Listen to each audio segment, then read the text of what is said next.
ಕಳಂಕಿತ ಎಂದು ಗೊತ್ತಿದ್ದು ಟಿಕೆಟ್ ಕೊಟ್ಟಿದ್ದಾರೆ. ಆಮೇಲೆ ತಾನೇ ಪ್ರಚಾರ ಮಾಡಿದ್ದಾರೆ. ಈಗ ಬಾಯಿಗೆ ಬೀಗ ಹಾಕಿಕೊಂಡಿದ್ದಾರೆ.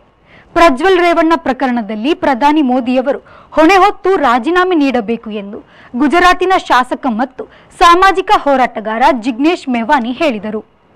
ವಿಜಯಪುರದಲ್ಲಿ ಪತ್ರಿಕಾಗೋಷ್ಠಿ ನಡೆಸಿ ಮಾತನಾಡಿದ ಜಿಗ್ನೇಶ್ ಮೇವಾನಿಯವರು ಆರ್ಎಸ್ಎಸ್, ಬಿಜೆಪಿ, ಮೋದಿಯವರಿಗೆಲ್ಲ ಭಾರತ್ ಮಾತಾ ಕಿ ಜೈ ಒಂದು ಶೋಕಿ.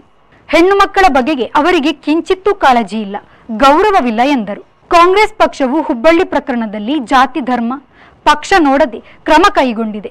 ಪ್ರಧಾನಿ ಮೋದಿಯವರಿಗೆ ಮಾತನಾಡಲು ಯಾವುದೇ ಅಭಿವೃದ್ಧಿ ವಿಷಯ ಇಲ್ಲ, ಸಾಕುಪೋಕು ಹೇಳುತ್ತಾ ಪ್ರಚಾರ ನಡೆಸಿದ್ದಾರೆ. ಮಣಿಪುರದಲ್ಲಿ ಮಹಿಳೆಯರ ಬೆತ್ತಲೆ ಮೆರವಣಿಗೆ ನಡೆಸಿದರೆ ಮೋದಿಯವರು ಹೋಗಲಿಲ್ಲ. ಕುಸ್ತಿಪಟು ಹೆಣ್ಣು ಮಕ್ಕಳು ದಿಲ್ಲಿಯಲ್ಲಿ ಪ್ರತಿಭಟನೆ ನಡೆಸಿದರೆ ಪ್ರಧಾನಿ ಮೋದಿಯವರು ತಿರುಗಿ ನೋಡಲಿಲ್ಲ. ಹೆಣ್ಣು ಮಕ್ಕಳ ಮಾತು ಬಿಜೆಪಿಯವರಿಗೆ ಅಲಂಕಾರ ಎಂದು ಜಿಗ್ನೇಶ್ ಮೇವಾನಿ ಹೇಳಿದರು.